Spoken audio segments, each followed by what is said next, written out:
the chair of today's celebrations, Father Jose Parekard, CMI, campus director, my good friend and principal, Father Matthew Karitra, vice principal, Father Alex Muringail, Dr. Indira Rajan, guest of honor, Mrs. Rajimol, Srimati Vijaya Shivan, Dr. Femi Shaji, who is an alumnus of the school, Dr. Madhu, Dr. Neetu Babu, Master Albi, and Kumari Caroline. I hope I did not miss anybody in the dais. Dear parents who are attending, and dear students, teachers, of course, sorry to miss you out. Firstly, I am extremely grateful that Father Karitra remembered me to invite for the Marygiri anniversary celebrations. Marygiri is a work of intellect and faith. One can see that. And it is 30 years old. A slightly older work of Indians called the Indian Republic has completed 75 years, incidentally on the same day. And when we were having tea in the anteroom, Father Karitra told me that today is also the Remembrance Day, actually the 100th Remembrance Day of his father, his dad, the very loud Mr. Varghese Karitra, who gifted Mr. Matthew Karitra, Father Matthew Karitra, to this world. So it is rather a coming together of anniversaries.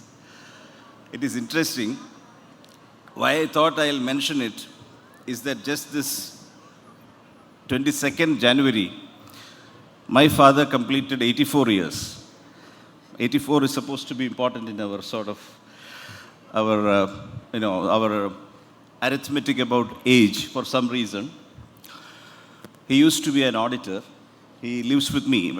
In fact, we are two brothers, so he and my mother keep moving from, they have their own home, of course but they come and live with both the sons for a while each. So this month I am having the pleasure of having them, and also the birthday could be celebrated in my home because my brother happens to live in Canada, as many Keralites do. My dad used to be an auditor, a very sharp person with numbers and figures. But as age chips away, you tend to slightly fade your memory and your recollections about things around you, and your general abilities change, if not diminish. So I'll come back to what I want to say, which has some relevance on the message I wanted to convey. But before we get into that, that is the last point, I thought I'll deal with the outlook for the students who are doing their 12 years of fundamental education from Marygiri at this point of time. Firstly, I would like to say that when I entered my professional career in 98, after graduating in 96, India was getting out of its struggle, but certainly was not promised its prominent place which it occupies at the moment. 26 years ago, when we all started out in civil service, we were making statements about a developing country. It took 3 decades of hard work put in by so many millions of Indians, not only politicians who led it. We tend to count or name the politicians or the officers or the visible figures, but scores and millions of faceless Indians who have worked away at that promise, whatever that promise was, to make India closer to being a developed, almost well-developed country, which is very important for you, because aside from what I entered after school in 88, people who enter collegiate education in 24 have the entire world to play with. The entire world is their oyster. We never talked about, for example, when I wanted to sort of pursue economics in Delhi, my father told me Delhi is too far. Today, I don't think any child is told that Bangalore is far, Delhi is far. In fact, if you look at the pursuit of higher education by Keralite students, they are going everywhere. I don't want to get into that. It's a separate debate as to whether they should go in these many numbers, whether they should go to China, for instance, Malaysia, and on. I am leaving that debate aside. So that has to be kept in mind. The whole world is your oyster. In that sense, you can play around with it. Secondly, India has worked. It's a very simple statement, but not many post-colonial democracies worked in that sense. And there is something peculiar about India's working as a unit. It's very important to keep in mind. Because India has managed to work, as one scholar of political science said, despite its imperfect and incomplete institutions. This is very important. This is something which I have observed at close quarters throughout my professional career, attending the parliament, keeping track of the work of the ministries. 7 years I worked with the government of India, at close quarters with whatever is happening at the highest level of decision making, cabinet, Manmohan's second government. So when you watch those in close quarters, you realize every institution is imperfect. A parliament is bursts into din. Any student who watches the proceedings of the Indian Parliament would be bewildered as to whether any business can be transacted at all. The assemblies are even more, noisier than contentful. Personalities seem to clash more than ideas. Meaningful debates are scarce to find. And so on and so forth. You pick up the Supreme Court, it is another story. Supreme Court is supposed to be the sentinel of our guardian. But those who appear in that court know about the sob stories inside, the difficulties inside. You pick the institution. Of course, the executive is everybody's whipping boy. One need not explain it. The one thing which Indians have managed, despite all that, is to sort of even out the imperfections in the institutions and discover a couple of very core principles which Indians agree to in general. Now, when I make a general statement about India and Indians in general, you can always bring an example and say that, that is not true for this part of the country. That is not true for this incident. That's all there. India is so vast. Going to be already almost the most populous country in the world. And possibly in 2047, when the graduates of today would have put in another 25 years of working, or the school valedictorians will put in another 25 years of working, India would complete 100 years of independent existence and would be a very developed country, which as an economy will be the second largest, if not the first. So that day, your valedictorians are going to see. And your work is going to be very important in putting that sort of not only development, an equitable, sustainable, positive phase of development, which will guide the rest of the world. There is no doubt about that. Now, just to come back to that idea of imperfect institutions, how do we overcome the imperfection involved in all these institutions? From my humble experience, it is a core of the principal actors who don't lose their core faith in A, democracy, B, freedom, C, justice. It's as simple as that. You have managed. You take Supreme Court. We always had, Supreme Court has how many? 35, 40 judges. We always have had, I'm just giving an example of an institution which I tend to know very closely from working in Delhi as well as working with numerous suits and writs and, appearing and disputing with the Supreme Court, marshalling litigation. Whatever you ask around the curtains of that institution, there have always been a core of judges whom the country looks up to. Similarly, you can say there are 10%, 20%, 25% at times who are able to sort of steer clear of these imperfections which are apparent and guide the country in a proper, in the direction it wants to take. So with Parliament, so with civil service, so with schools. So it is important to know that once that guiding direction which is inherently believing strongly on the core values of the Republic, so long as you are able to align the core faith and values of the principal actors in the values which the Constitution enshrines, the country enshrines, you have a very good fighting chance. There's no doubt about it.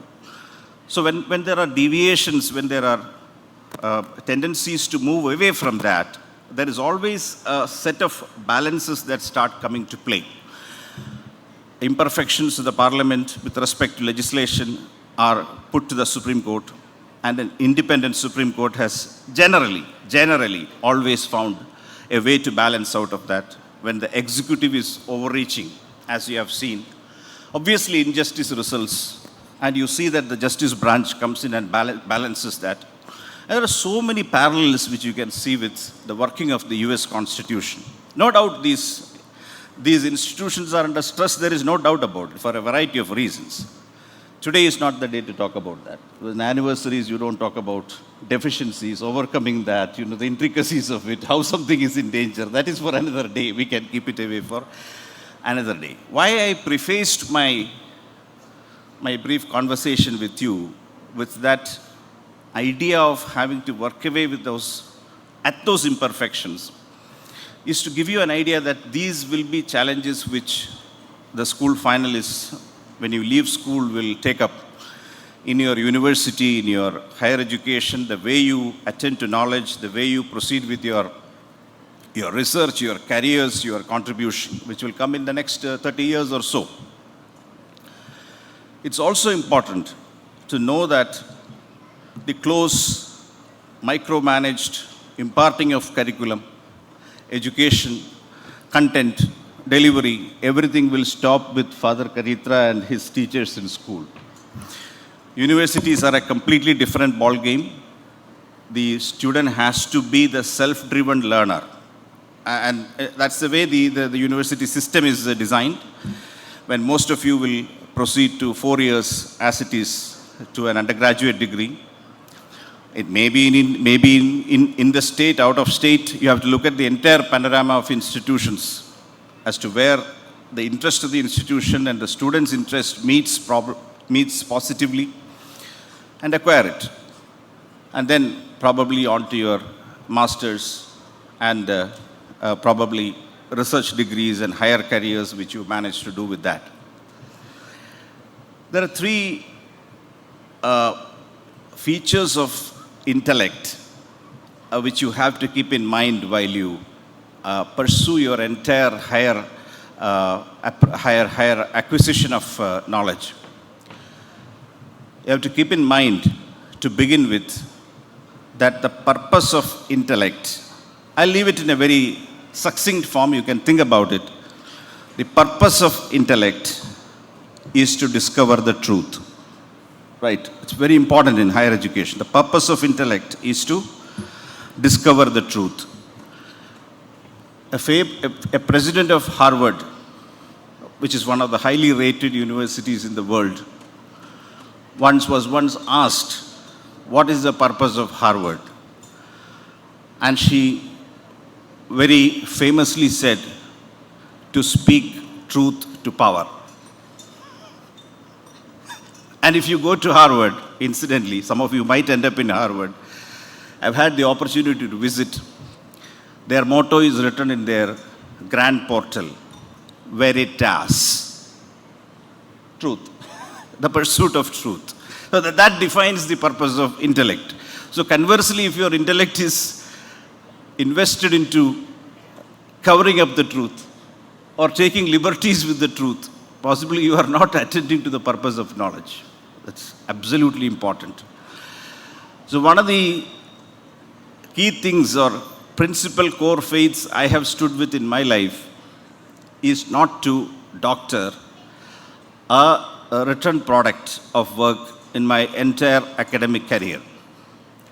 And that value Not to say that everybody does that, but that's a very common practice. People tend to take help with exercises to begin with, term papers to be written. It's very common. You go to university also, you will be helping one another. But one very important vow which I have completely kept in my entire academic ventures, A, to attempt and complete the exercise only by yourself, and B, to be sure that you don't write even a sentence without understanding it. That's as simple as that. If you are able to, and after having led many academic institutions, after having been in the interviews which select prospective young civil servants, scores of PSC recruitments, professors, assistant professors, professors and directors, my recipe for all upcoming students is, in education, it's absolutely simple. Read with utmost comprehension. Read until you have understood what the author means. When you write, write with full comprehension and leave nothing to doubt. It's as simple as that. In other words, education is merely a pursuit of meaning. The extent to which you can extend the meaning of what you handle, the content you handle, how far you understand it, is the test of your knowledge. So you simply pursue truth and see to it that you understand every syllable of what you accept or give. You are done. There's nothing. The world's most complex PhD thesis is nothing but a pursuit of meaning using some tools and instruments of knowledge. I leave that thought there. That's about what I wanted to tell you. I wanted to greet you, wish you great success in your endeavors, to the school, to the students who are going to graduate, the achievers of the night, some of whom are here, who are singing, who are performing. In addition to being professionals and doctors, I congratulate all of them. Father Karitra, the school director, the other guests, everybody. Now I'll come back to my beginning statement about our ancestry. That's why I carried this book, you know. Because that is something very interesting, an experience I had in life. Father Karitra's father had 11 children, of whom 8 are alive, and you are the 7th. That is what you told me right now. My father was born to parents who had 5 children. He was the eldest, and 4 sisters followed him. And we are 9 grandchildren with 13 grandchildren at the moment. Okay. I am the second senior most. I have an elder sister, cousin sister, who works with the rubber board, incidentally, in Kottayam. We did a wonderful thing last year. Of course, all 9 of us are in different countries, different continents, probably from San Francisco to Japan. They are all scattered across the world. We get together probably, we don't get together that far also. After the death of our grandmother in 2006, there has not been a full family reunion. But thanks to Facebook, thanks to social media, everybody could be brought together. Thanks to WhatsApp, everybody came back on the same platform. And then we decided last year to do a small thing, which I thought I'll share with you, the happiness of it, is to write a book about our grandparents. And this is written from across 4 continents. People contributing content, writing. None of us are writers. You can say I have written books, but probably the rest of them are either academics or engineers or, professionals. But we collectively went back to the growing up in late 70s and 80s and wrote a book of 150 pages, collecting our memory photographs about our achachan and amamma and, aunts and uncles and everything together, and produced what I thought was not a bad idea at all. It came out as an interesting experience to relive our past. I'm not going to take you to the book. That is of no consequence to you. It began like a joke, but at one stage, it became so important that I interrupted my ongoing PhD thesis to rather commit myself fully onto the book. And we wrote the book. We printed 150 good quality copies, of which I am carrying 2 copies for Father. I would have loved to give you each one, but it is not brought out in that scale for your library. You can keep it there, and those who are interested can just run through it. We called it In Memory of Our Ancestors. And it became a very cherishing experience because, just to share with you, it brought me back, what we tend to lose over going apart and working in different places over 3 decades. The touch you used to enjoy during your growing up, the bittersweet experiences of growing up together. And it was fun to me with all my cousins sort of pulling my leg through the book, saying that this guy was not available for most of our common pursuits, and he was the classical bookworm amongst us. All of them have castigated that, pulled one another's leg and produced it. Why I am telling you this is to come back to where I commenced our conversation. It is important, it's my suggestion to you, it is equally important while you go out and achieve in professions, in professional contexts, in knowledge, in intellect. It is important not to lose track of your roots. You will have to keep that in mind, because that is where probably Kerala should now closely watch its people who have contributed to our mission and who have ceased to work. I'm not saying I'm ideal. I have stayed away from my parents through large decades of my work. But when you look at how many of them get left behind, many of them are not cared enough, we after the book, we developed a thought that possibly we need to be attentive there. Because wherever you go, whatever you achieve, it is important to keep the balances in life. Have respect for your parentage, your ancestors, your relations. Cherish their contribution in you. And also remember them at the time when they need your attention and kindness. So that is something which I wanted to emphasize to you, because I'll close with this thought. It is interesting. My father, as I told you, is 84, an auditor, a person who worked with numbers all his life, one of the sharpest persons to deal with, particularly forensic auditing. Now, age brings its own difficulties with memory, right? So over the last 2 years, he is not as strong in his memory as it used to be. And one of the most interesting experiences we have at our home is that he remembers everything of his childhood, the period which we wrote in the book, all right? Even the minutest aspects of his childhood, but not necessarily his professional life. So he has 7 stories which he would tell us almost every day. The one in which he fell off the bicycle, the one in which he got into that accident, how he and his cousins stole jackfruits and were caught, how they escaped to go to the movies and were caught. The problem is, he will tell me the same 7 stories at least 7 times a day. And what we do with him to keep his memory going is to listen patiently to those stories, day in and day out. So, why I'm telling you this is, that is also a phase which we have to prepare for. Looking at him, I can see that I may not have even 7 stories when I am 85 years old.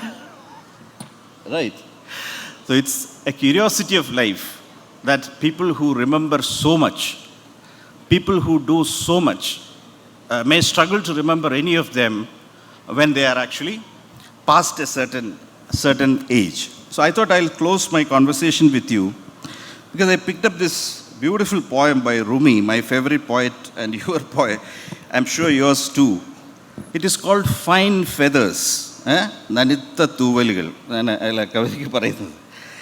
This has to be told to achievers, because achievers normally tend to get carried away by their achievement and forget what happens to achievement. He says, needs must must I tear them out? The peacock cried, these gorgeous plumes which only tempt my pride. The peacock is asking, should I remove?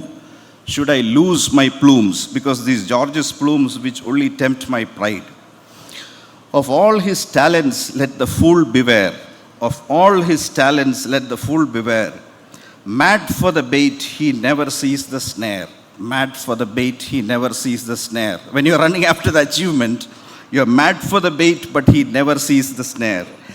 Harness to fear of God thy strength and skill, else there is no bane so deadly as free will. So he's pointing to a very important aspect of achievement, which is to control free will to the will of the higher cause, the cause of sacrifice, the cause of faith, what he calls God.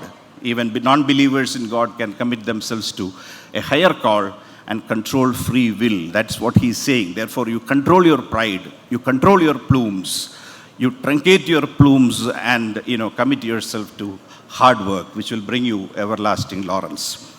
So I will leave you with that thought of Rumi. Thank you for calling me once again. And 2 copies of our in memoriam to ancestors in Father's library, and which interested people can thumb through and discover the great life we had with our ancestors in the 70s and 80s. Thank you so much. Wish you all the very best. God bless. Thank you so much.